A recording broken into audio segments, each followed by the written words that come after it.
Olá, caros amigos, salve Maria, com grande satisfação que damos início a mais essa aula do projeto Legado Monfort, esse projeto que visa gravar uma série de videoaulas para o aprofundamento dos católicos de língua portuguesa.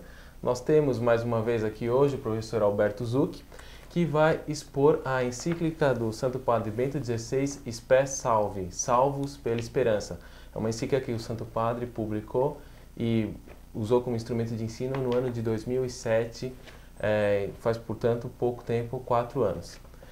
O professor Alberto Zucchi vai explicar o porquê dessa aula, o motivo dela ser tão importante e expor o conteúdo dessa encíclica do Santo Padre Bento XVI para que todos possam conhecer melhor esse documento do magistério do atual pontífice. Professor Alberto, como todo mundo já conhece o senhor e já está devidamente apresentado depois da aula sobre o liberalismo, gostaria de pedir ao senhor que nós rezássemos para começar a aula propriamente. Bom, vamos rezar sim. Em nome do Pai, do Filho e do Espírito Santo. Amém. Ave Maria, cheia de graça, o Senhor é convosco, bendita sois vós entre as mulheres e bendito é o fruto do vosso ventre, Jesus. Santa Maria, Mãe de Deus, rogai por nós, pecadores, agora e na hora de nossa morte. Amém. Nossos cristãos, rogai por nós. Ave Maria, cheia de graça, o Senhor é convosco, bendita sois vós entre as mulheres e bendito é o fruto do vosso ventre, Jesus. Santa Maria, Mãe de Deus, rogai por nós, pecadores, agora e na hora de nossa morte. Amém. Doce coração de Maria, seja a nossa salvação. Em nome do Pai, do Filho e do Espírito Santo. Amém. Bom, Guilherme, vamos então dispensar as apresentações e entrar direto no tema, mesmo porque na última aula que eu dei, algumas pessoas, muita gente comentou comigo que assistiu a aula acabou tendo uma difusão bastante grande, mas uma pessoa especificamente comentou comigo que achei que eu tinha perdido muito tempo na introdução. Ela foi mostrar, essa pessoa muito amiga minha, uma pessoa de quem eu gosto bastante, não, de maneira nenhuma uma crítica a ela, pelo contrário, mas ela me disse que foi mostrar a aula para o pai dela e para falar sobre o liberalismo, atacar o liberalismo, e o pai dela disse que estava gostando, falou, mas está demorando muito, e aí foi embora. Então acabou não assistindo a aula e acabou assistindo a introdução. Então, essa vez, pelo menos esse pecado nós vamos cometer. Vamos entrar mais aqui diretamente no tema da nossa aula. O tema da aula, como o Guilherme já disse, é a encíclica do Papa Spe Salvi. A finalidade dessa aula é nós divulgarmos o ensinamento feito pelo Papa. Ressaltando que é impressionante como a encíclica é pouco difundida.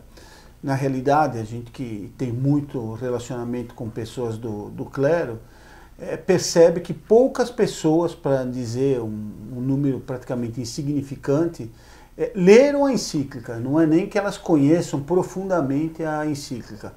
Eu, pouco depois da encíclica ter sido publicada, eu estava conversando com uma pessoa do clero importante e, a certa altura, fiz uma citação da encíclica. E percebi que o meu interlocutor sequer tinha conhecimento da encíclica. Ele me olhou meio espantado com a afirmação que eu tinha feito, mas não espantado, duvidando que tivesse realmente escrito aquilo que eu estava comentando. Ele acreditou, mas espantado no sentido de que ele não podia fazer uma conversa a respeito da encíclica, porque claramente ele não tinha lido a encíclica. E hoje em dia também, quando a gente cita essa encíclica, pouca gente conhece.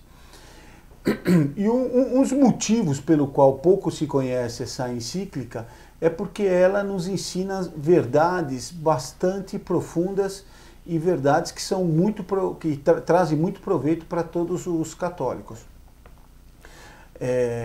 Quando eventualmente o Papa diz alguma coisa que é dúbia ou alguma coisa mesmo que não está conforme com a doutrina tradicional da Igreja, é feita uma divulgação enorme. A mídia, órgãos de imprensa, os grupos chamados de direita, sobretudo os sede-vacantistas, eles se preocupam imediatamente em fazer uma grande divulgação daquilo que estaria contrário à doutrina católica. Por exemplo, esses últimos comentários que surgiram no livro do Papa a respeito de questões de moral católica, que foram criticados e que realmente parecem ser bastante, no mínimo, imprecisos. Houve muita crítica, houve muita divulgação.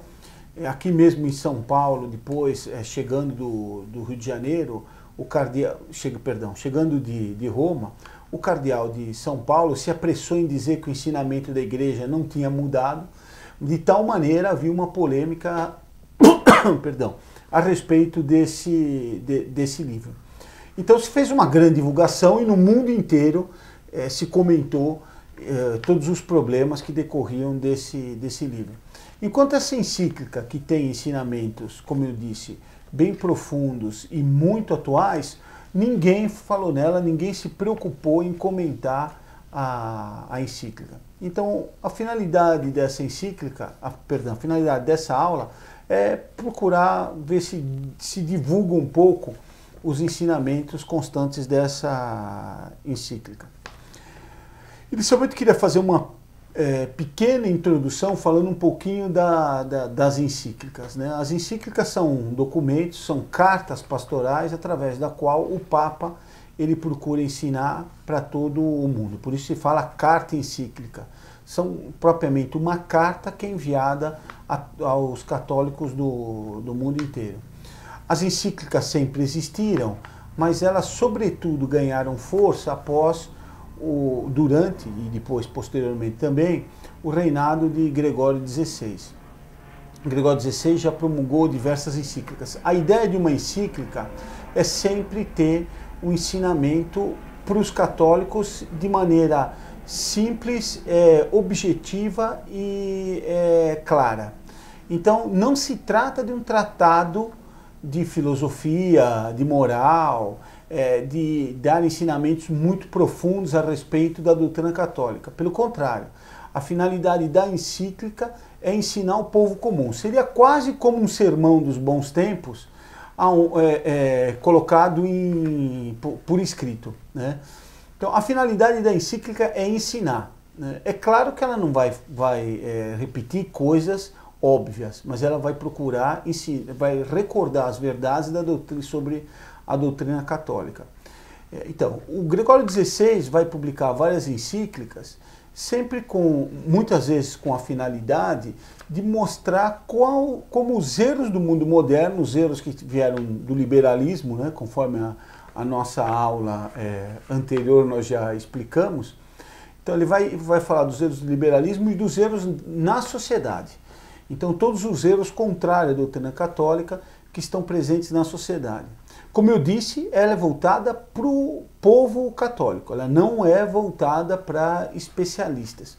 Então a encíclica normalmente tem um esquema muito claro, muito acessível, com linguagem muito direta e deixando muito claramente os problemas sobre o qual está tratando, a doutrina católica correspondente e os erros que são condenados, né?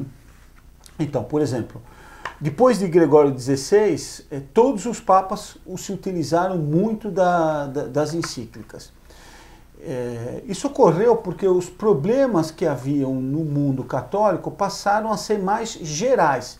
Por causa da facilidade das comunicações, por causa da difusão do trabalho da imprensa, por causa de toda uma conjuntura técnica, vamos chamar assim, internacional, e por causa também do ataque sistemático que começou a haver contra a igreja no mundo inteiro. Então as encíclicas foram utilizadas pelos papas para fazer a defesa da igreja católica. Antes, o que acontecia é que a grande maioria dos problemas eram problemas regionais, por isso normalmente o papa escrevia cartas por uma região, né? Então, por exemplo, o catarismo foi um problema que sobretudo se espalhou pela Europa inteira, mas sobretudo teve na França.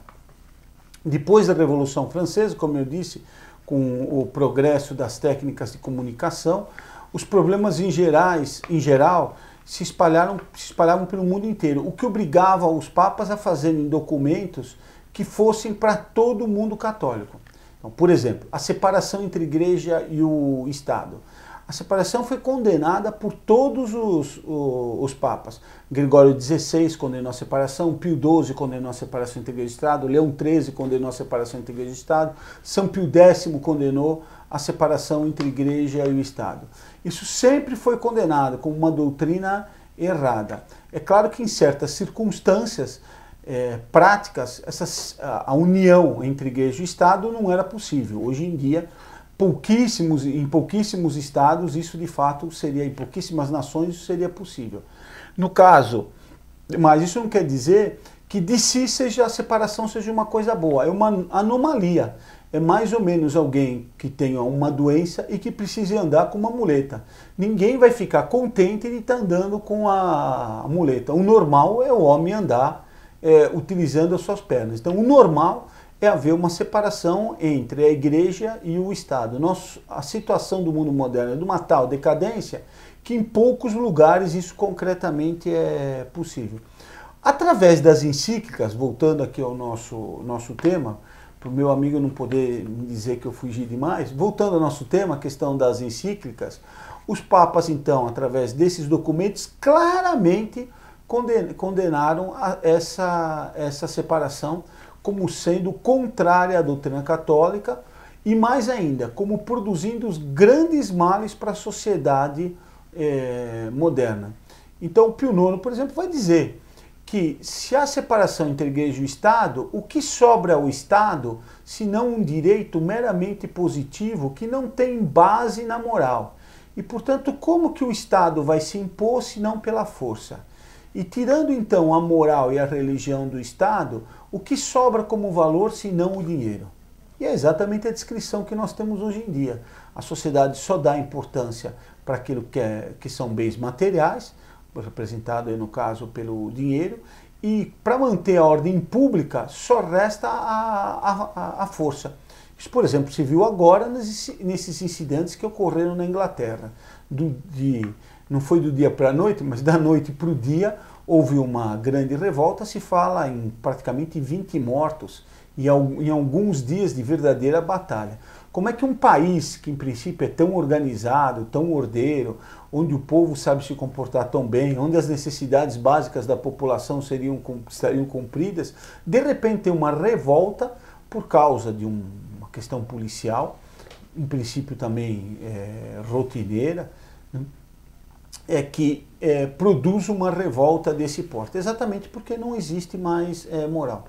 Então, as encíclicas, volto a frisar esse ponto, eu dei um tema em que eram tratados nas encíclicas, que era a separação da Igreja e do Estado. Existem muitos pontos que são tratados nas encíclicas. As encíclicas têm sempre essa finalidade, ensinar ao povo católico. Depois, no tempo,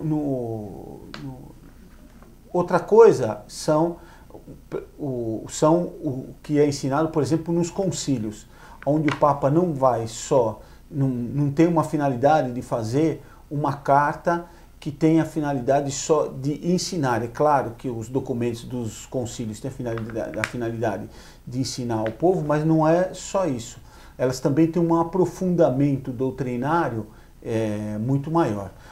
Por exemplo, são os documentos que vieram no Concílio Vaticano II e que estão em desacordo com esses documentos anteriores. Por exemplo, nessa questão que eu falei, entre separação de Igreja e do Estado. João Paulo II, depois, Paulo VI vai ter algumas encíclicas, e depois João Paulo II também vai fazer muitas encíclicas. A diferença é que no tempo de João Paulo II, as encíclicas vão crescer enormemente de tamanho e vão aumentar a complexidade delas. Então o prestígio anterior que tinham as encíclicas de ensinar claramente, elas vai desaparecer razoavelmente no tempo de João Paulo II, porque as encíclicas vão ficar muito complexas e de difícil entendimento. Ao mesmo tempo, existe um emburrecimento geral da sociedade, por causa da televisão, por causa dos meios de comunicação, por causa da falta de estudo, onde as pessoas perdem o costume de ler e passam a ser o que se chamou de civilização da imagem. ou seja, as pessoas perdem o costume de pensar. Ficam entretidas na televisão, recebendo uma série de informações, sem propriamente processar e sem meditar sobre essas informações. Então, no tempo de João Paulo II, como eu disse, as encíclicas, ele vai fazer várias encíclicas, mas elas vão perder a importância, vão perder a penetração junto ao povo católico. Bento XVI, então, vai publicar Spe Salvis e vai retomar um pouco aquilo que eram as encíclicas de antigamente. A encíclica não é pequena, mas ele procura ser, de forma geral, claro, se bem que alguns pontos da encíclica, eles acabam sendo assim um pouco obscuros e difíceis de entender e mesmo parecem dúbios. Mas, de forma geral, é uma encíclica bastante clara e de fácil entendimento. É por essa razão que eu julguei mais oportuno aqui nessa aula destacar os pontos principais dessa encíclica do que propriamente me limitar a fazer um resumo dela. Quer dizer, a encíclica existe em todas as livrarias católicas, é possível se comprar, é possível também, o pessoal em geral hoje em dia todo mundo tem acesso à internet, entrar no site do Vaticano, baixar a encíclica, ler a encíclica, então o acesso à encíclica é bastante fácil. Eu recomendaria, evidentemente, a todos que estiverem assistindo essa aula que depois deem uma lida na própria encíclica. Mas então, ao invés de fazer um resumo daquilo que seria a encíclica, eu resolvi destacar os pontos que seriam mais importantes da encíclica. E com isso, a gente começa a tratar desses pontos. O primeiro ponto que o Papa vai tratar na encíclica é a questão, vai falar como o nome da encíclica diz, né, Spe Salvi, o tema da encíclica é a esperança. E o Papa vai sempre relacionar a esperança com a fé, nós vamos ver mais adiante por quê. Então ele vai começar a encíclica tratando sobre a esperança, mas o que é a esperança do ponto de vista natural? Ainda não como uma virtude sobrenatural, mas apenas como um sentimento. E ele vai dizer então, baseado em São Tomás, apesar de não estar explícito isso na encíclica, é a doutrina de São Tomás, que a esperança, para ter esperança, existem 4 condições. A primeira é que toda esperança é voltada para um bem futuro, é alguma coisa que a gente quer ter. Então, eu tenho esperança de comprar um carro, a esperança de comprar uma casa. A esperança vai estar sempre se referindo a algo que vai acontecer no futuro. É óbvio, a esperança não pode estar se referindo a algo que é do passado. Eu tenho esperança de ter ganho na loteria a semana passada. Impossível, porque já passou, essa esperança eu já não tenho mais. Eu posso ter esperança de ganhar na loteria no futuro, mas no passado não se tem esperança. Então a esperança sempre está relacionada ao futuro. Segundo, ele tem que ser um bem. Ninguém espera alguma coisa ruim. Eu não posso ter a esperança de ter uma doença grave. A esperança é sempre, se a pessoa está doente, dela ter saúde. Eu posso ter a esperança de, através de um bem menor, possuir um bem maior. Então, eu tenho a esperança, se uma pessoa, por exemplo, o dinheiro está fazendo muito mal para essa pessoa. Eu posso dizer que eu tenho a esperança que ela não ganhe esse dinheiro para ela não cometer um crime maior. Eu posso ter esperança que alguém compreenda alguma coisa para deixar de fazer alguma coisa, algo ruim. Compreenda, por exemplo, que ele não deve se aproximar de uma pessoa, de uma determinada pessoa, porque aquela pessoa será uma má companhia e acabará fazendo mal para ela. Então, a esperança é sempre voltada para um bem maior, ainda que exista um meio que seja um mal menor. Então, a esperança é sempre voltada para o futuro, primeira característica, e sempre voltada para um bem. Mas outra característica é que a esperança não é algo que se alcance com facilidade. Então, propriamente, eu não tenho esperança de almoçar todo dia, porque isso é uma coisa que eu vou fazer sem ter sem ser muito árduo para mim, alguma coisa que eu já tenho costume, é um bem, está no futuro, né? Até talvez eu devesse almoçar um pouco menos, mas enfim, eu sempre tenho, eu vou almoçar no futuro, é uma coisa boa, mas como não é árduo para mim fazer isso, eu não posso dizer que eu tenho esperança disso. Para alguém que fosse muito pobre e tivesse dificuldade em obter recursos para se alimentar, ele sim poderia ter esperança de algum dia ter uma alimentação regular, porque para ele isso é uma coisa árdua e difícil de acontecer. Eu, por exemplo, posso ter esperança de ter uma casa grande, né? Alguém que seja milionário, né, que tem uma grande fortuna, ele não vai ter esperança de ter uma casa grande, porque a qualquer momento ele poderia comprar essa casa. Então a terceira característica da esperança é o fato dela ser, de existir a necessidade de ter algo árduo para ser alcançado. E a quarta característica deve ser possível de ser obtido. Então, apesar de ser árduo, é necessário que aquele bem seja alcançável por mim, né? Então, não tem cabimento eu ter esperança de ser o secretário-geral da ONU.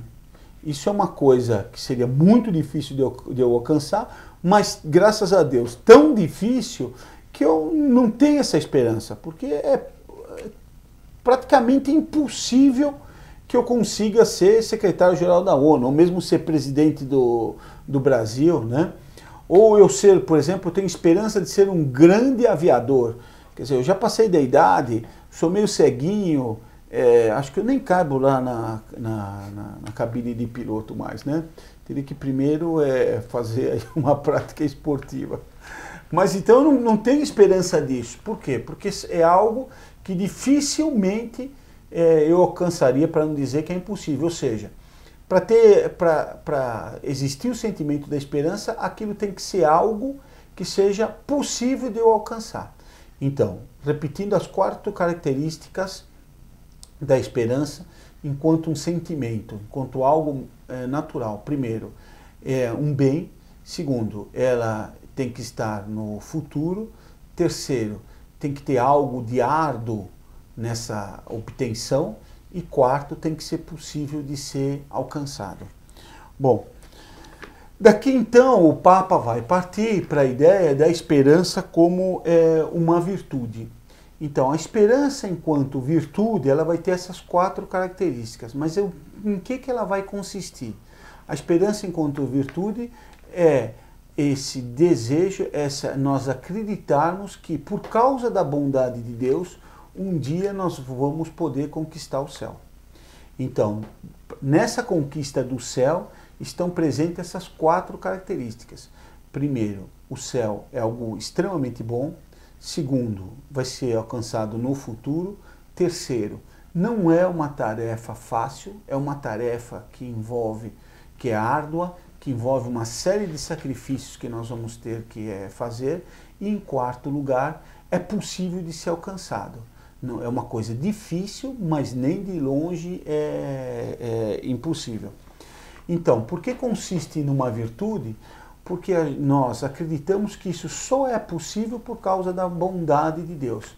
Que essa esperança que eu tenho do céu, se não fosse a graça que alimentasse a minha alma, eu acabaria perdendo essa esperança. Porque de tal maneira nós, do ponto de vista natural, somos fracos, de tal maneira nós temos dificuldade por causa do pecado original, por causa da concupiscência, temos dificuldade de praticar a religião, que nós ficaríamos desesperados. Se não fosse uma graça de Deus, nós não teríamos essa esperança de alcançar o céu.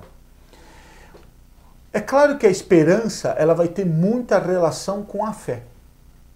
Porque eu só posso esperar alguma coisa que eu acredito.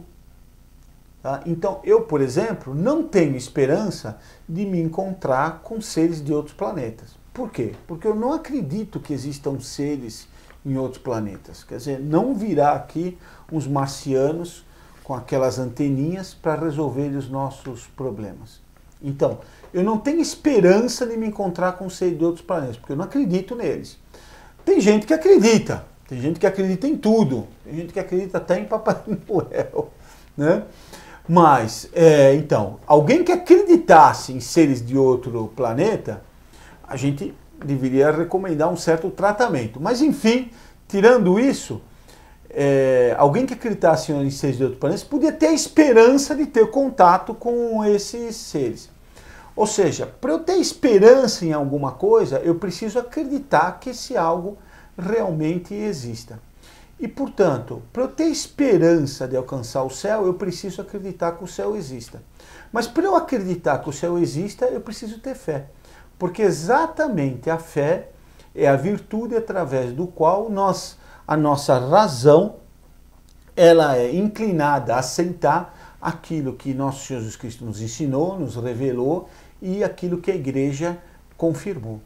Então, nosso Senhor ensinou que existe o céu, ou seja, haverá um prêmio para aqueles que tiverem cumprido a vontade de Deus e tiverem cumprido a lei de Deus aqui na terra. Esse prêmio é o céu. Assim como haverá um castigo para aqueles que não cumpriram a vontade de Deus, aqueles que desobedeceram a lei de Deus, que é o inferno.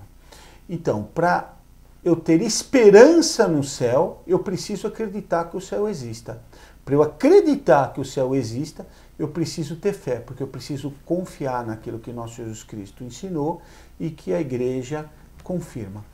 Não que seja uma crença absurda no céu, muito pelo contrário, é extremamente razoável que o céu exista. Se Deus existe, e Deus não é, a crença de Deus não é de fé, é de razão, se prova através da razão que Deus existe. Então, se Deus existe, e se Deus criou o mundo é bom, a bondade de Deus consiste em quê? Em punir aqueles que são maus e premiar aqueles que são bons. O bom professor em sala de aula, ele não só dá prêmio aos bons, ele dá nota alta para aqueles que são bons, para aqueles que estudaram, acertaram a prova, e dá nota baixa, repete de ano, aqueles que não estudaram, aqueles que são ruins. Se ele desse nota boa para todo mundo, ele seria injusto com aqueles que são bons, porque ele colocaria os ruins no mesmo nível dos bons. Se ele dá 0 para todo mundo, ele também é injusto com os bons, porque ele estaria colocando os bons no nível dos ruins. Então, se compreende que Deus puna aqueles que são ruins e dê um prêmio para aqueles que são bons. Agora, como é o céu, como que nós o que nós vamos ter no céu, quais são os prêmios que nós temos, como que Deus vai nos levar para o céu, tudo isso daqui nosso Jesus Cristo ensinou e a igreja confirma. O grande prêmio que nós teremos no céu, sem querer entrar nessa matéria, isso depois pode ser um dia uma videoaula aqui a respeito do catecismo, porque muita gente acredita que o céu é a gente ficar lá em cima de uma nuvem tocando arpinha, né? E se equilibrando para não cair. Isso daqui é uma tolice, evidentemente. O grande prêmio do céu foi o prêmio que nosso Senhor Jesus Cristo nos prometeu, quando ele disse: eu mesmo serei vossa recompensa incomensuravelmente grande. Quer dizer, o prêmio que nós vamos receber no céu é o próprio nosso Jesus Cristo. Mas não quero entrar nesse tema agora, porque isso daqui mereceria outra videoaula. Isso daqui é uma coisa interessante, porque então a igreja nos ensina que nós devemos ter esperança. E a igreja católica é que ensina isso. Por isso que nas outras religiões não existe essa virtude. Só há de fato esperança na igreja católica. Por quê? Porque nas outras religiões não se colocam essas condições que seriam necessárias para se atingir o céu. Eu dou 2 exemplos aqui só para ilustrar aquilo que eu estou dizendo. Então, os protestantes. Então, algumas seitas protestantes, elas acreditam que exista o céu. Mas como que o céu é atingido? O céu não é atingido através de um esforço nosso. claro, com a cooperação, a igreja ensina que é um esforço do homem com a cooperação da graça. Para os protestantes, não. O céu é dado para quem Deus quer por um capricho de Deus. Então ele escolhe algumas almas que vão para o céu, independente daquilo que elas fizerem, e escolhe algumas almas que vão para o inferno, independente do que elas fizerem. Ora, então, o que dizem os protestantes é que não existe o livre-arbítrio. Quando eu peco, foi Deus que quis que eu pecasse, e eu não mereço castigo nenhum para isso. E quando eu fiz alguma coisa boa, foi por causa de Deus só que eu fiz aquilo, não tem mérito nenhum de ninguém. Então, se existe um céu ou um inferno, algumas seitas negam isso, mas aquelas que dizem que existe o céu e o inferno, as pessoas não têm esperança, porque elas serão mandadas para o céu ou serão mandadas para o inferno de forma totalmente gratuita. Portanto, não há esperança, não é algo, um bem em que eu vou conseguir de forma árdua. Simplesmente Deus vai me dar de forma gratuita ou vai me negar de forma gratuita. Por isso os protestantes não têm esperança. Também, por exemplo, me vem agora um outro exemplo, os espíritas. Os espíritas, o que acontece? Você vai reencarnando N vezes. Parece a progressão automática que agora tem nas escolas aí, que faz com que todos os alunos saiam sem saber nada. Termine lá o ginásio, o fulano não sabe ler. Ah, mas para a prova ele termina o colegial e não sabe ler. E agora também tem algumas faculdades que termina a faculdade e não sabe ler. Logo mais haverá pós-graduação e doutorado para os analfabetos. Mas enfim, o espiritismo é assim. Há uma progressão continuada, a pessoa vai mudando, vai indo de fase em fase da sua vida, né? Vai mudando lá de período em período, morre, nasce, morre, nasce, morre, nasce, morre, nasce, né? Vai mudando seus estágios, até uma hora que efetivamente ela vai lá ter uma vida boa e vai se reencontrar com Deus, vai voltar para Deus, uma espécie de panteísmo de quinta categoria. Então, também aí não há esperanças. O que eu vou ter é que passar por determinados ciclos, obrigatoriamente, então lá começa num vegetal, depois vai para um animal, depois para o homem, dá uma quedinha, volta para o animal, e assim sucessivamente, até ficar super-homem, super-anjo e voltar a ser Deus. Mas a pessoa não tem propriamente uma esperança, são estágios em que ela obrigatoriamente vai passar. Tá? Então, o que o Papa diz é o seguinte, que de fato esperança é só na Igreja Católica. Essa possibilidade, porque não é uma certeza, de se atingir o céu através de um sofrimento aqui na Terra, com a graça de Deus, só a Igreja Católica que ensina dessa maneira e que dá essa esperança. E isso daqui é uma coisa tão comum para os católicos, isso daqui entrou tanto na nossa mentalidade no dia a dia, que muitas vezes essa esperança acaba passando desapercebida. Os católicos acabam não dando importância que é devida para esse fato. Quer dizer, o que o Papa comenta é que a nossa vida aqui é uma passagem. Nós estamos aqui de passagem, somos um pouco, entre aspas, estrangeiros aqui na Terra. Para quê? Para a vida definitiva, que será ou no céu ou no inferno. E que então os sofrimentos que a gente tem aqui na Terra, eles funcionam como uma preparação para outra vida. Como um estágio necessário, se nós aceitarmos esse sofrimento, para merecermos o céu. Então o Papa dá dois exemplos de sofrimentos em que preparam a pessoa para o céu.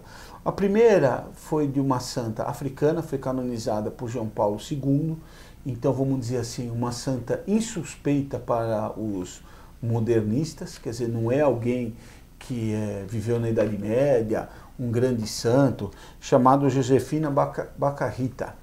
Ela nasceu em 1869, nasceu na África e nasceu no meio de guerras tribais.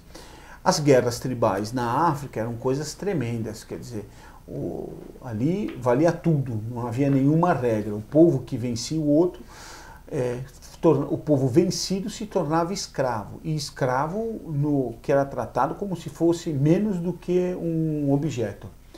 Então essa santa era pagã, ela estava no meio dessas guerras tribais, foi aprisionada por uma tribo vitoriosa, e aí então se fez toda espécie de sofrimento em relação a ela. Os sofrimentos dela foram bastante grandes.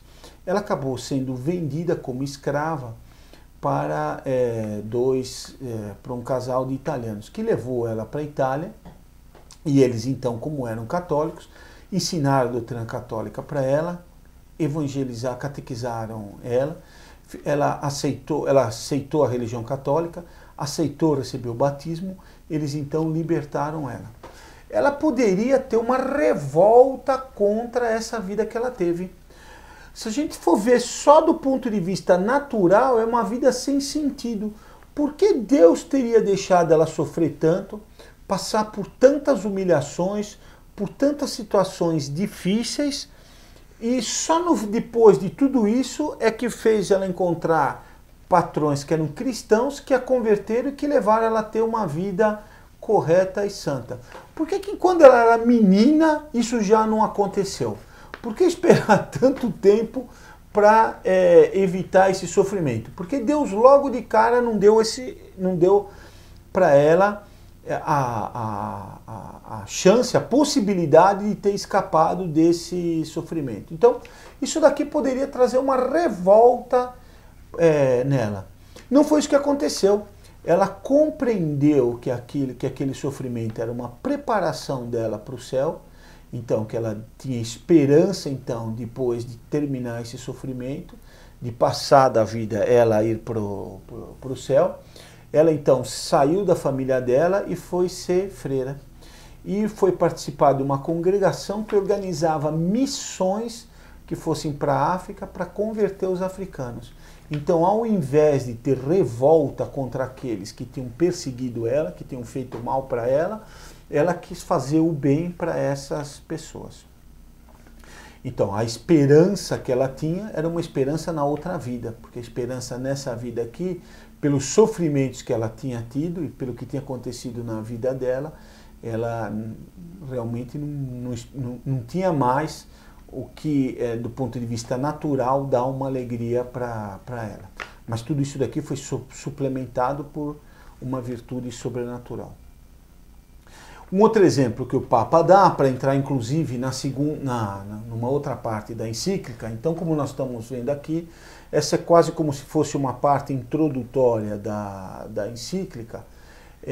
Um outro exemplo que ele dá é o exemplo dos primeiros cristãos.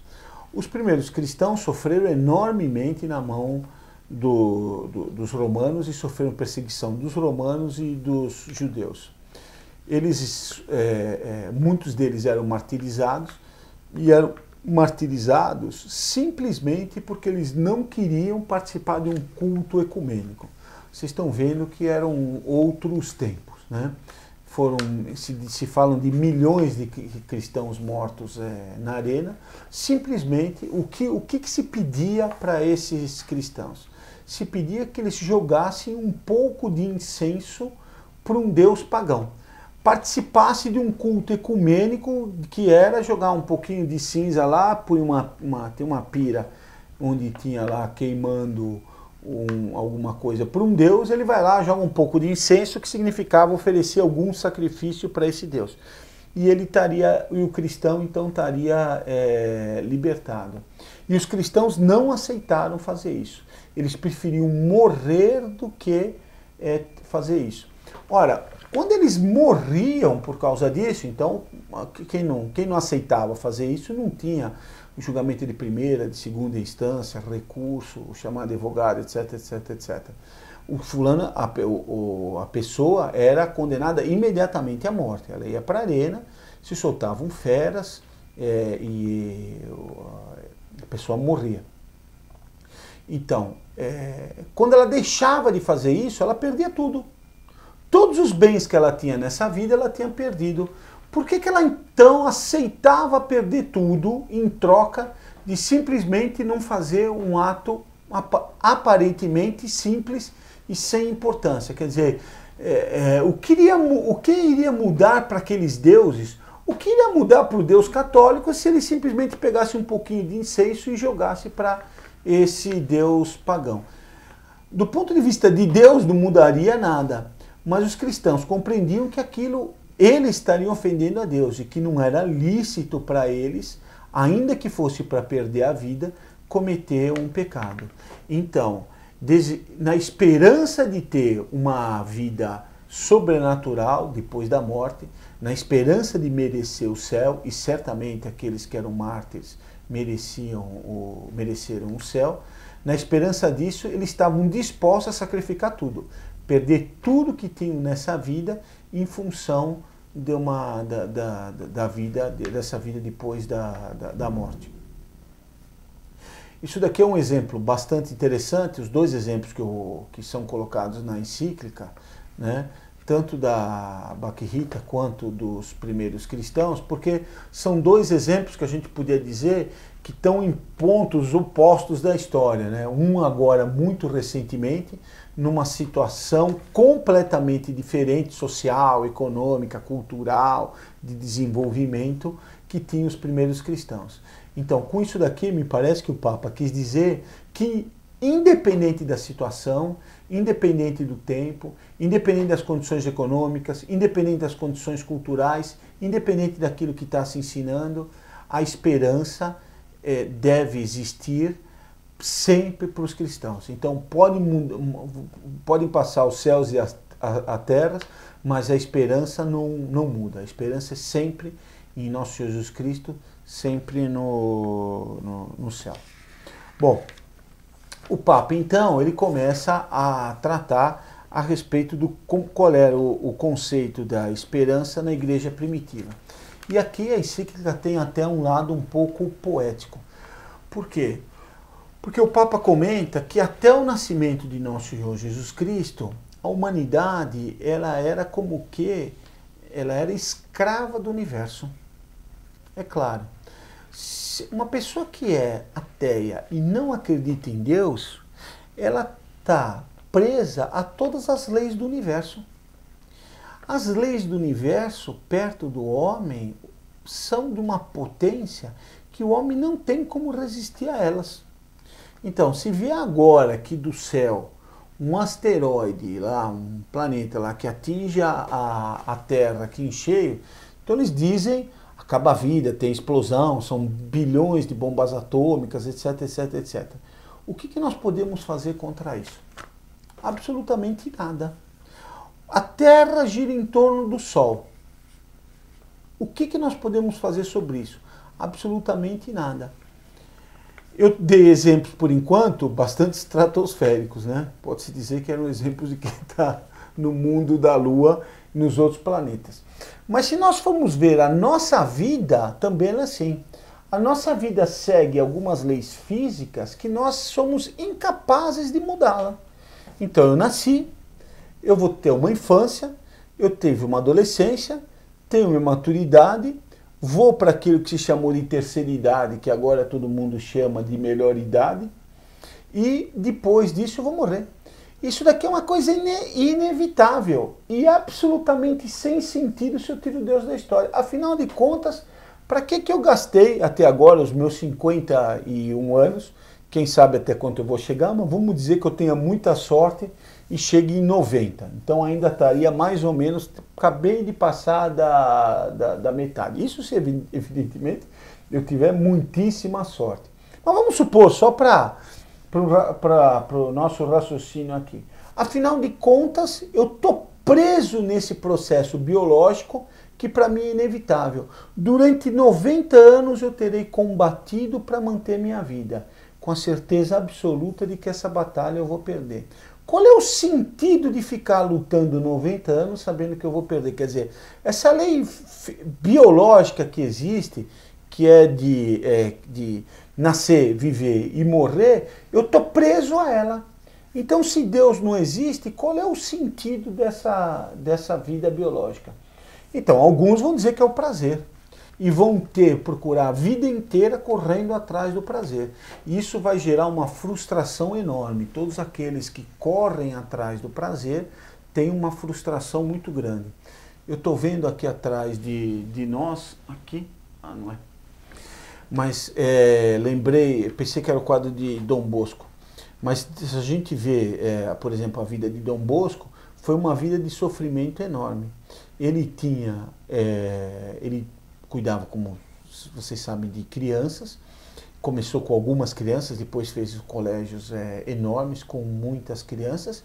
E se a gente for olhar a vida dele, uma vida de sofrimento enorme. O rosto dele no fim da vida, uma vida de um cansaço, de uma dedicação muito grande. Mas também uma vida de uma paz muito grande. Por quê? Porque ele compreendia que aquele sofrimento era apenas um estágio pelo qual ele estava passando. Ele exatamente tinha a esperança que ele teria o céu. Então, com a vinda de nosso Senhor Jesus Cristo, os cristãos, então, deixaram de ser escravos do universo para, na realidade, se tornarem filhos de Deus. E eram filhos daquele que governava o universo. Então, era como que, se eles tinham um escravo, e agora, de repente, passavam a ser filhos daquele que era o senhor do antigo senhor deles. Então, um pouco eles ficaram senhor do universo. Então, nosso Senhor Jesus Cristo vai ser apresentado como alguém, perdão, o nosso Jesus Cristo vai ser, para os primeiros cristãos, alguém que vai tratá-los como filhos. Eles então deixam de depender de leis físicas que eram completamente arbitrárias para serem filhos de Nosso Senhor, que vai procurar tratar deles e vai procurar cuidar da salvação deles. Então, os romanos antigos, povos antigos, eles jamais rezavam para o Deus deles. Os deuses deles eram tiranos, que tinham um governo gratuito do mundo, que se divertiam abusando da boa vontade da humanidade. Os gregos, os romanos, eles tinham medo dos deuses, tinham pavor dos deuses, e ao mesmo tempo eles tinham desprezo e raiva por eles, porque eles se sentiam como marionetes na mão deles. Agora com Cristo não. Cristo ele vai ser extremamente bom com a humanidade, vai ser justo com a humanidade e vai prometer uma grande recompensa para aqueles que servirem as suas ordens. E deixou de ter esse abuso daquele que é superior em relação ao que é inferior. Tratar de forma gratuita, aleatória, simplesmente como se fosse um escravo do qual se pode abusar. É por isso então que a representação que os cristãos vão fazer de Nosso Senhor vai ser feita de duas formas. A primeira forma, como Nosso Senhor ser representado como um filósofo. O filósofo na antiguidade é aquele que tinha a sabedoria e transmitia a sabedoria. Transmitia um modo de viver. O filósofo era aquele que era um amigo do discípulo, um amigo daquele a quem ele estava ensinando. O filósofo não abusava do seu discípulo, pelo contrário, era alguém que orientava o discípulo e ensinava a ele como ele deveria viver. E a segunda representação que é feita de nosso Jesus Cristo é do pastor. O pastor é aquele que jamais abandona a ovelha no perigo. E que quando a ovelha tem alguma necessidade, ele pega a ovelha nas costas e anda com a ovelha. Ele cuida da ovelha, jamais abandona. Quando o lobo se aproxima, ele não foge e larga lá as ovelhas. O pastor diz, deixa eu me esconder. O lobo vai lá, come 3, 4 ovelhas, depois fica satisfeito e vai embora. Não. O pastor, ele enfrenta o lobo, expulsa o lobo e faz com que o lobo seja protegido faz com que as ovelhas fiquem protegidas do lobo. Então, nosso Senhor Jesus Cristo vai propriamente inaugurar uma nova era, né? um novo período, um novo tempo, em que aqueles que aceitam nosso Senhor como Deus, aqueles que aceitam os ensinamentos de nosso Senhor, eles deixam de ser escravos do universo e passam a ser filhos de Deus. Então o Papa cita São Gregório Nazianzeno, dizendo que no momento em que os magos, guiados pela estrela, adoraram Cristo, o novo rei deu-se por encerrado a astrologia, pois agora as estrelas giram segundo a órbita determinada por Cristo. Então, os reis magos, eles simbolizaram que agora Cristo é que governava as igrejas, as estrelas. Então não eram mais as estrelas que governavam os homens, mas era Cristo que estava governando as estrelas. Ou seja, o nosso relacionamento com Deus deixou de ser um relacionamento impessoal, arbitrário, para Deus nos tratar com paternidade como se fossem filhos. O próprio Deus se encarnou para mostrar aos homens como ele gostava dos homens e como ele queria ter um relacionamento pessoal com esses homens.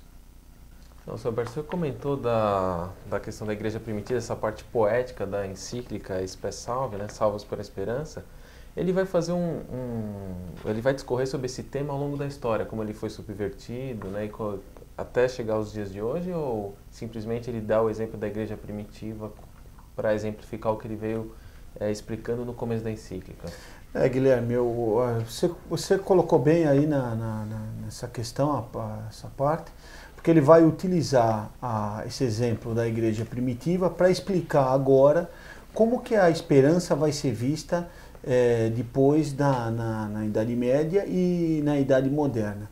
E aqui vai ter o cerne da encíclica, que é o ponto que eu queria destacar, que vai ser a condenação de toda a civilização moderna, através do Papa demonstrar o falso conceito de esperança que foi criado.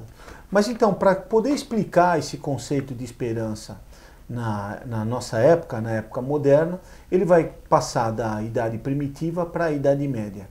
Ele vai dizer então, vai comentar, vai iniciar com um texto de São Paulo na carta aos Hebreus, onde existe uma definição do que seria a fé. Então ele coloca um termo em grego para exatamente mostrar depois nesse termo como é que foi a discussão que surgiu em torno do que vem a ser propriamente a fé. Então São Paulo na carta aos Hebreus, ele diz que a fé é a hipótese das coisas que se esperam, prova das coisas que não se vê. Então ele vai comentar que o grande problema é esse termo, hipóstasis. O que ele vem a significar? Ele diz que os primeiros padres da igreja vão falar, vão traduzir esse termo por substância. Quer dizer, a fé seria a substância das coisas que se esperam. Então a fé estaria muito ligada a essas coisas que se esperam. Mas que São Tomás de Aquino, então ele vai dar opinião aqui, vai dar o ensinamento de São Tomás de Aquino. São Tomás de Aquino não tem opinião, ele ensina verdades da igreja, repete, explica o que está no Evangelho. Então ele vai repetir o ensinamento de São Tomás de Aquino e vai confirmar esse ensinamento depois como verdadeiro. Antecipo aqui qual vai ser a resposta do Papa, que vai ser a confirmação do ensinamento de São Tomás. O que já é uma grande surpresa para o mundo moderno, para o clero moderno, que aboliu São Tomás de Aquino de todos os ensinamentos. Nos seminários não se ensina mais nada de São Tomás de Aquino. Há muito tempo, é verdade que há muito tempo atrás, antes do Papa começar a promover as reformas dos seminários, um seminarista conhecido meu, que foi estudar São Tomás de Aquino, foi ameaçado de ser expulso do seminário.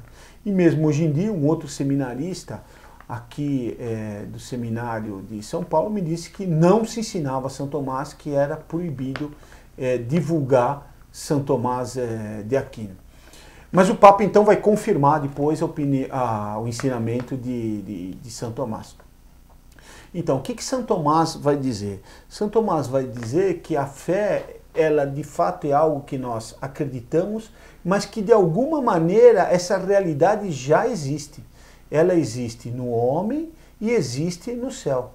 Então, nós acreditamos em certas verdades que não são subjetivas, não são um sentimento que nós temos a respeito do céu, mas de fato, aquela pessoa que está em estado de graça, alguma coisa do céu ele já está experimentando, porque como eu disse, a recompensa do céu seria o próprio nosso Senhor Jesus Cristo. Deus vai habitar a nossa alma. Então, a pessoa que está em estado de graça, Deus já está habitando a alma dela. Não está habitando como está no céu, mas é alguma coisa objetiva que já acontece na alma da pessoa e que é algo que prenuncia aquilo que vai acontecer no céu. Mais ou menos, comparando o mal, apenas como uma forma de entender, alguém que vai participar de um grande banquete. Normalmente num grande banquete se começa com um prato muito simples, a famosa entrada, um aperitivo, né? A pessoa que está tomando aquele aperitivo, que está comendo ali um canapé, ela ainda não está se deliciando, sei lá, com uma carne muito saborosa que vai ter durante aquela refeição. Mas de fato ela já começou a refeição.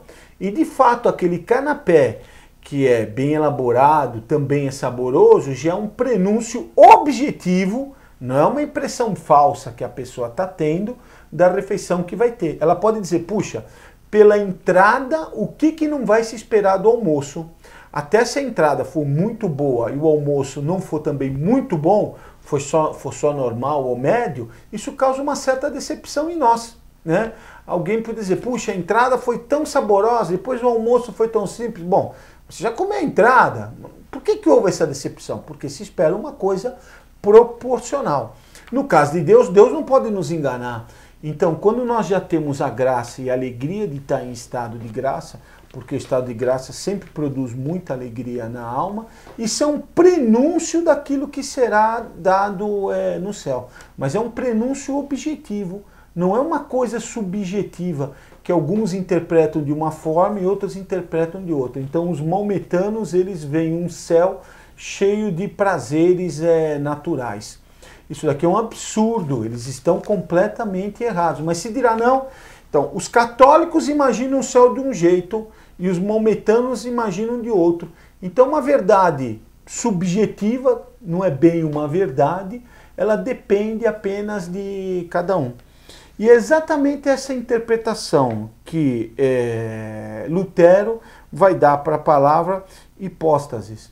Ele vai dizer que essa esperança do céu é algo subjetivo e que, portanto, vai mudar de pessoa para pessoa. E cada um vai entender o céu como bem queira. E cada um vai entender a fé como bem queira. Cada um acredita no que bem quiser. Então, o maometano acredita que o céu é um jardim de delícias. Ele está certo, é uma interpretação subjetiva dele. O protestante vai acreditar que o céu é de uma outra forma qualquer. Ele também está certo, e o católico de outra. É claro que isso daqui vai dar exatamente a base para o livre exame da Bíblia.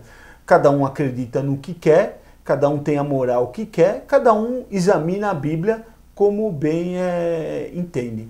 O Papa então vai comentar, de maneira relativamente rápida, de que essa interpretação hoje em dia, que o termo utilizado nos evangelhos, o termo grego, hoje em dia, se vê claramente que São Tomás tinha razão. E ele vai dizer, entretanto, que a interpretação dada por Lutero foi a que prevaleceu nos meios católicos. Então o próprio Papa vai dizer que a ideia de fé que acabou prevalecendo na Idade Moderna nos meios católicos teve origem nos protestantes. Para isso, o Papa vai dar um exemplo. Ele vai dar um exemplo de uma tradução que foi feita pelos bispos alemães, que vai dizer que fé é permanecer firmes naquilo que se espera, estar convencidos daquilo que não se vê. Então, o Papa diz, poderia-se dizer que esse texto não está errado. É claro que a pessoa, para ter fé, precisa estar convencido, mas evidentemente é insuficiente isso. Não é a tradução daquilo que São Paulo diz, porque a ideia de convencido dá uma ideia de subjetividade, que o texto do Evangelho não tem. O texto da Carta de São Paulo não tem. A Carta de São Paulo, então, deve ser entendida como algo objetivo. A fé sendo um conhecimento objetivo e não um sentimento. Mas então, com Lutero, isso daqui vai mudar. Vai mudar e vai acabar até influenciando essa ideia de que a fé seria uma coisa subjetiva e, portanto, como nós vimos, a esperança seria também subjetiva. Volto só a insistir nesse ponto para ficar claro. A esperança depende da fé. Para ter esperança de algo, eu preciso acreditar em algo. Se a minha fé ela é subjetiva, depende de mim, a minha esperança também será subjetiva. Bom, então Lutero vai produzir essa transformação na esperança, mas ela não vai terminar aí. No mundo moderno, na era moderna, vai haver uma crítica à Igreja Católica de que a esperança cristã seria uma coisa individual. Exatamente por causa desse subjetivismo luterano e por causa de uma visão distorcida da esperança católica, como os católicos se importassem só com a própria salvação e não ligassem para a salvação dos outros. É claro que a salvação ela é individual. A minha salvação depende de mim e da minha vontade. Porque se não fosse assim, Deus seria injusto comigo. Se houvesse alguma coisa que pudesse me perder, que eu não tivesse culpa, o meio ambiente, os amigos, a sociedade, Deus seria injusto em me punir, é claro. Então, se eu estou num ambiente, por exemplo, de sala de aula, que é uma tal bagunça que eu não consigo estudar, não tem cabimento o professor que tinha autoridade sobre os alunos querer me dar uma nota baixa porque eu não estudei. O professor, evidentemente, está sendo injusto. Ora, com Deus não pode ser assim, porque Deus não pode ser um professor injusto. Então, Deus deve nos dar sempre muito mais condição de praticar o bem do que de cometer o pecado, de que fazer as coisas erradas. Então, volto a insistir, a salvação de fato é individual, mas isso não quer dizer que nós não nos preocupemos com a salvação dos outros. E que quando alguém se perde, não influencia aqueles que são bons. O professor sempre, aqueles que tiveram a alegria de assistir às aulas do professor, o professor sempre dizia isso, que uma alma que se perde, ela arrasta muitas outras almas. Isso não quer dizer que aqueles que foram arrastados não tivessem culpa, eles têm culpa. Mas existe uma influência de as pessoas, que quando uma pessoa pratica o bem, ela leva outros a praticar o bem. Quando uma pessoa pratica o mal, ela leva os outros a praticar o mal. Então, apesar da salvação ser individual, o juízo é particular, ela não é individualista, quer dizer, não se esquece os outros simplesmente e diz, agora eu quero me salvar e quero que o resto se perca, eu não tenho nada a ver com os outros, cada um vai cuidar dos seus problemas, eu cuido dos meus, né? A famosa frase que às vezes tem num para-choque de carro, né? Deus deu a vida para que cada um cuide da sua. Como se eu não devesse me preocupar com os problemas que acontecem com os outros. Os problemas materiais, que hoje em dia se fala muito, mas também os problemas espirituais. Se eu tenho autoridade sobre uma pessoa, se eu posso dar um bom conselho, alguém está fazendo alguma coisa errada, eu tenho obrigação de dar esse bom conselho e de ajudar a pessoa. Então, com essa crítica aqui, a sociedade moderna vai propor uma salvação coletiva. E de que forma? O Papa, então, vai citar o Francis Bacon, que carinhosamente a gente chama de Chico Toicinho, né? O Francis Bacon, então, ele é o pai do empirismo moderno. O que vai dizer o nosso amigo Toicinho? Ele vai dizer o seguinte, ele vai criticar diretamente São Tomás de Aquino, dizendo que São Tomás, o que ele queria estudar a verdade, queria estudar o ser, isso daqui eram coisas teóricas que na realidade não existiam, que eram abstrações da inteligência e que não tinham importância nenhuma. Que o importante era o prático, era o fazer, era o concreto. Só se importar com aquilo que acontece de material. Então ele vai ser o pai do empirismo. Como é que vai haver o progresso? Através de pesquisa. Então o que deve haver uma técnica, um desenvolvimento técnico, um trabalho constante de pesquisa para aprimorar, para melhorar a vida na Terra. E como é que vai se conseguir isso? Através de um conhecimento contínuo de como as coisas se comportam. Estudar as causas, estudar a origem, estudar se existe uma vida depois da morte. Tudo isso daqui não interessa.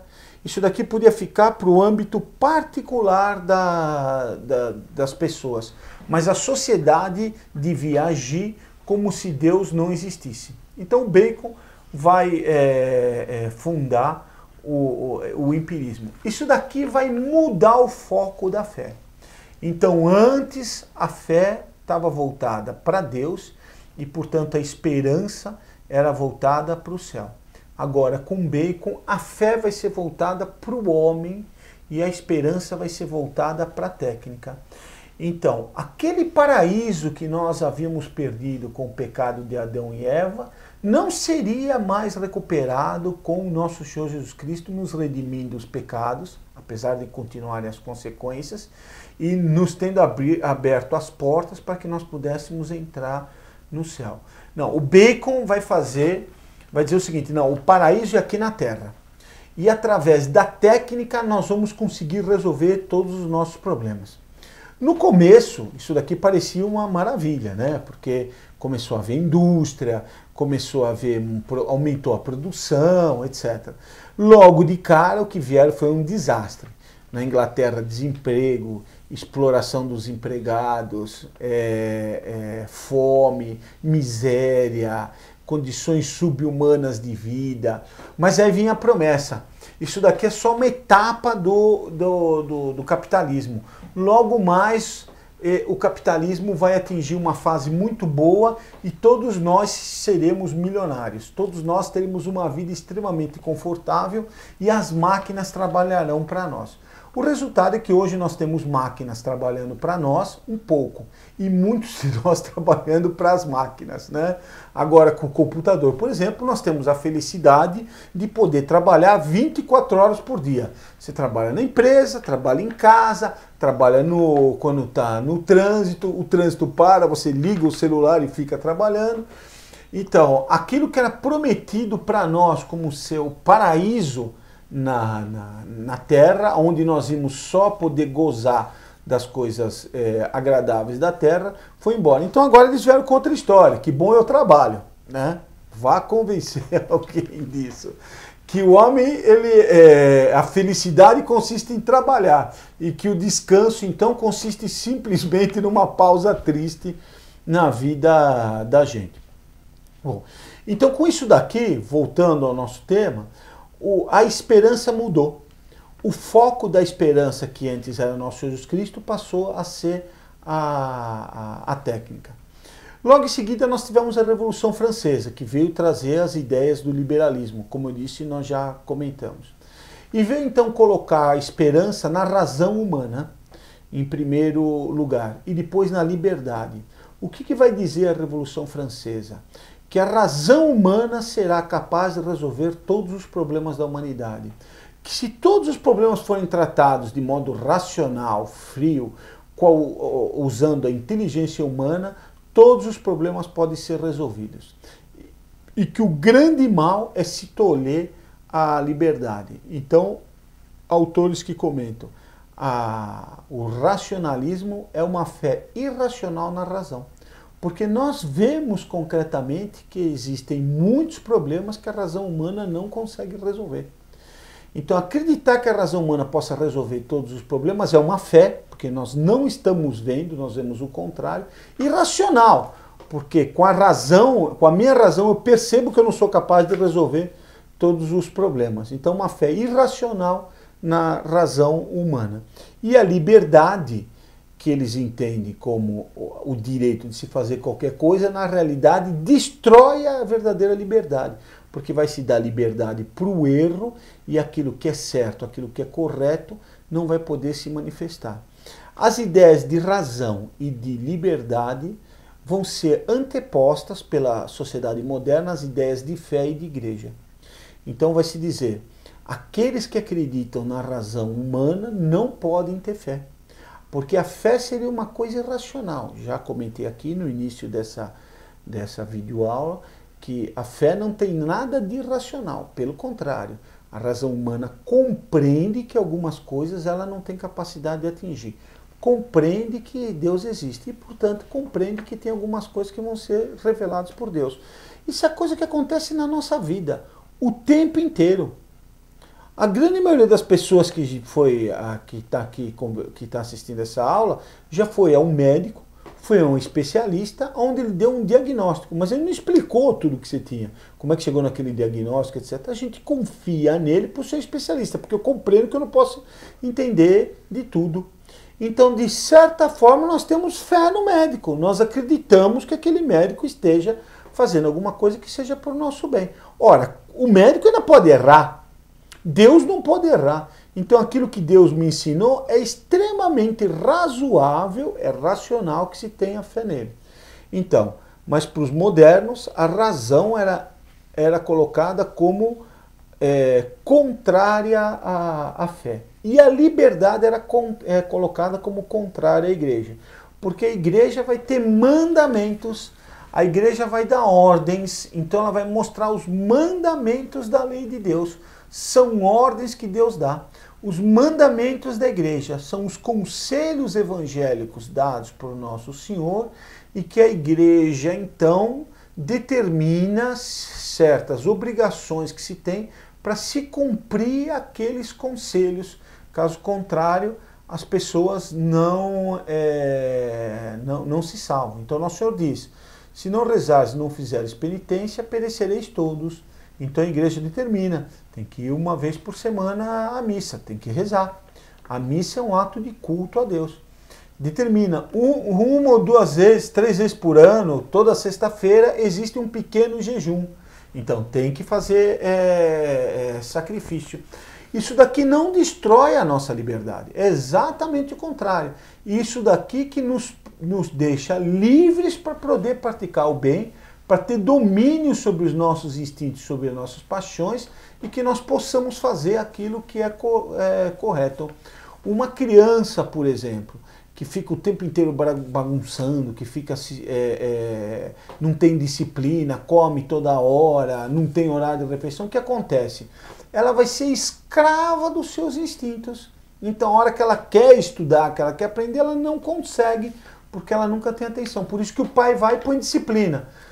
Zequinha, de agora até tal hora você vai estudar, senão não tem brincadeira. A criança no começo fica até magoada, mas depois que ela consegue com esforço estudar, ela vai ficar grata ao pai, evidente. O pai libertou ela do vício que ela tinha. Um drogado, a mesma coisa.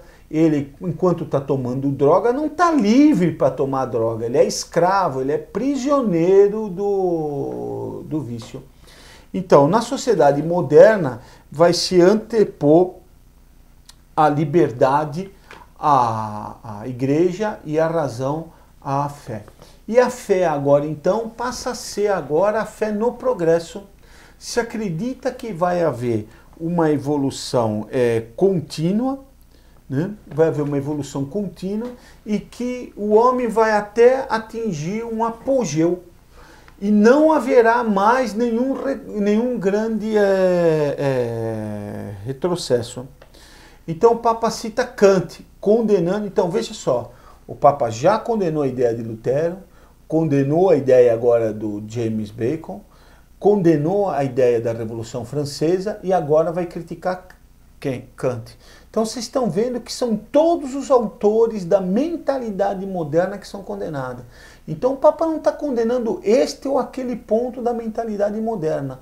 O Papa está condenando a mentalidade moderna no seu conjunto, como sendo contrárias à fé e à esperança, ou seja, como sendo contrárias à Igreja Católica. Então, aqueles que defendem a mentalidade moderna, segundo o que o Papa está ensinando, são contrários à doutrina católica. Volto então, citando Kant, diz o Papa: a passagem gradual da fé eclesiástica ao domínio exclusivo da pura fé religiosa constitui a aproximação do reino de Deus. Então, se deixou de acreditar na igreja para se fazer uma crença numa religião genérica, e com isto então se aproxima do reino de Deus para Kant. Ou seja, ao se abandonar a igreja, o homem teria um progresso, uma evolução que o aproximaria do reino de Deus. Isso daqui é condenado pelo Papa. Bom, acontece que a esperança não vai, na mentalidade moderna, não podia parar aí, por um motivo muito simples. Depois de muito tempo de progresso, de ciência, de liberalismo, de racionalismo, não veio o progresso moderno. Pelo contrário, o que vieram foram as guerras. Então, depois de toda a liberdade que se teve, depois do nacionalismo, do liberalismo, se produziu a Primeira Guerra Mundial, com dezenas de milhões de mortos. E logo em seguida viria a Segunda e um monte de guerras, e o mundo não pararia mais. Fome, tragédias. Quer dizer, aquilo que era prometido como um verdadeiro paraíso terrestre acabou se transformando num inferno terrestre. Então, o que aconteceu? O Papa diz que vai exatamente aparecer a esperança marxista, onde o marxismo vai defender o seguinte, que esse progresso contínuo, passo a passo, era muito lento, que a sociedade exatamente apresentava muitos problemas por essa demora, e o que deveria existir é uma espécie de um salto de qualidade, onde de repente, por um fato qualquer, haveria uma mudança substancial da sociedade, e haveria um grande progresso. Isso daqui estaria mais ou menos na linha da ideia da evolução, né? O Darwin defendia uma evolução um pouquinho, tinha um macaco, meio macaquinho, um super macaquinho, até chegar em um macaco lá um dia nas jaulas, dizendo, me tira daqui, eu tenho que sair, virei gente, etc. Mas seria uma coisa muito, muito gradual. O evolucionismo vai ver que não havia tempo para fazer isso. Então vai dizer que em determinado momento tem lá um macaco que não dá um salto e fala, eu virei gente de um momento para outro, né? Com todas essas macaquices. Então o comunismo vai colocar isso daqui na sociedade. Ele vai dizer que em certos momentos é necessário que exista um salto de qualidade. Esse salto de qualidade se daria através da revolução. Então, haveria uma sociedade que cada vez se industrializaria mais, até o momento em que o proletariado se revoltaria contra os burgueses, faria literalmente um massacre dos burgueses, e a sociedade então mudaria para um estágio mais alto, porque era o comunismo.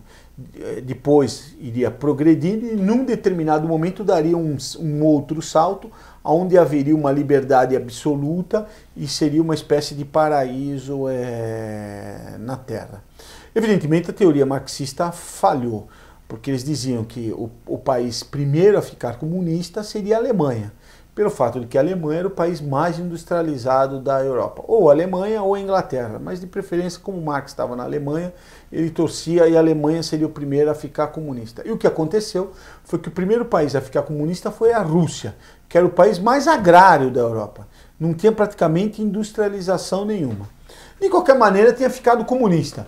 E aí eles diziam isso, que a Rússia daria um grande salto e haveria lá a realização do reino de Deus aqui na Terra, e havia uma fé, então, no progresso e na ciência.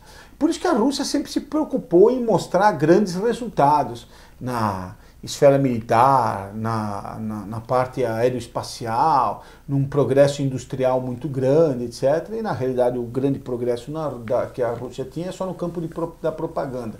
Ela conseguia com a propaganda enganar grande parte do Ocidente, que muitas vezes queria ser enganado. Acontece que o Papa comenta, a vitória do marxismo foi a derrota do marxismo. Porque na hora que eles conseguiram se implantar em algum lugar e na hora que eles conseguiram se espalhar pelo mundo, o que se viu ao contrário do reino do homem na terra foi a miséria na terra.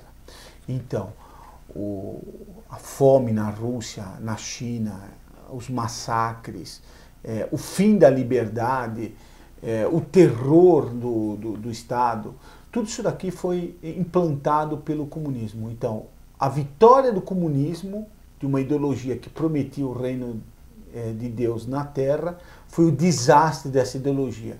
Porque ao invés de vir o reino, veio o castigo e veio o inferno aqui na Terra. O Papa comenta que é claro que o progresso técnico pode trazer algumas coisas boas, mas junto com essas coisas boas, pode vir muita coisa ruim, que é o que tem acontecido. Então, para dar um exemplo que é muito claro, às vezes até utilizado um pouco de forma demagógica, mas a questão, por exemplo, da bomba atômica, que é um progresso técnico enorme, é um conhecimento físico gigantesco e que foi utilizado de uma maneira completamente absurda, trazendo um mal muito grande. E por que o Papa relaciona isso? Porque aqui ele faz um comentário bastante importante, que ele diz o seguinte, no ponto de vista material, o progresso ele consiste numa acumulação de bens. Então, os bens que eu acumulei, eles vão passar para os meus filhos. Os meus filhos vão poder se aproveitar desses bens para o seu progresso. Não é muita coisa, mas enfim, os bens que eles acumularem passarão para os filhos dele. E assim sucessivamente. Também do ponto de vista de sociedade. As descobertas que forem feitas para a sociedade são transmitidas para a geração seguinte. Mas o Papa diz que do ponto de vista espiritual isso não é assim. Que aquelas coisas boas que uma determinada geração decidiu praticar e fazer, a geração seguinte tem que fazer o mesmo propósito. Ela não se aproveita da minha decisão boa. Então, se eu decidir praticar o bem, o meu filho ele também tem que decidir praticar o bem para ser bom. Ele não pode dizer, como meu pai já praticou o bem, eu pratico o bem. Meu filho pode dizer, se eu fosse rico, ele poderia dizer, meu pai é rico, eu sou rico. Mas meu filho não pode dizer, se eu for uma pessoa boa, dizer, meu pai é bom, logo eu sou bom. Não. As decisões sobre ser bom ou ser ruim são tomadas por ele. Assim também cada geração. Não há um progresso, não é porque a geração anterior foi boa que essa geração também terá sido. E a ideia de esse progresso existe. A ideia de que o bem tem que ir progredindo e a cada geração que passa nós somos melhores, ela é uma ideia que está difundida. E o Papa mostra que não.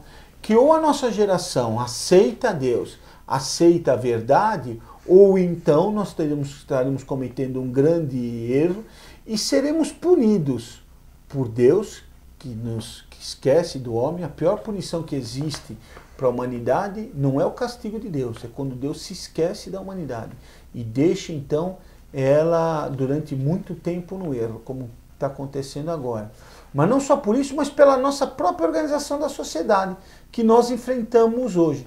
Insegurança, insubordinação, lutas e guerras.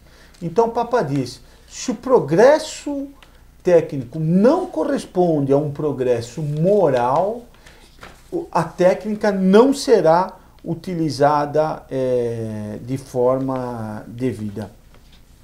Bom, o Papa então vai dizer como é que fica agora então a esperança. Agora que essa esperança da civilização moderna se mostrou uma grande frustração. Ele vai dizer então que o que é necessário é uma adesão da vontade do homem.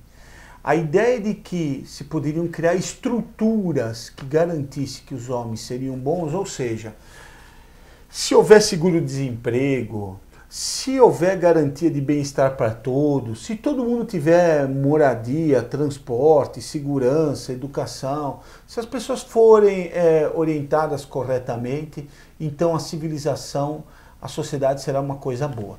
Essa é a ideia que a gente tem, que todo o mal vem da pobreza, vem porque as pessoas não têm a satisfação dos seus desejos, e que se houver uma estrutura estatal para ajudar o povo, que todos os problemas terão sido resolvidos. O Papa falou isso antes da crise mundial, né? Hoje em dia se vê como essa estrutura de bem-estar social que estava se implantando na Europa está afundando, que isso daqui em breve terá um fim. Mas enfim, o Papa diz que a estrutura não garante que as pessoas sejam boas, que na realidade a decisão de ser ou não ser bom é uma decisão pessoal. E que, portanto, a redenção do homem, a possibilidade de ter salvação, a possibilidade de merecer o céu, não é uma coisa que vem de fora, ou seja, não vem só de fora, ou seja, é claro que alguém pode me dar um bom conselho, mas a decisão de ser bom é de dentro, a decisão é minha. Cada um tem que decidir em ser bom ou em não ser bom, em ser ruim. Imaginar que um progresso, a sociedade possa trazer uma redenção coletiva da humanidade, isso daqui está provado que é uma grande falácia. Então o Papa vai terminar essa parte da encíclica, depois ele vai tratar de outros pontos, mas que eu não vou entrar aqui agora, que é exatamente exemplos de esperança, inclusive uma parte muito bonita no final da encíclica que ele vai falar a respeito de Nossa Senhora.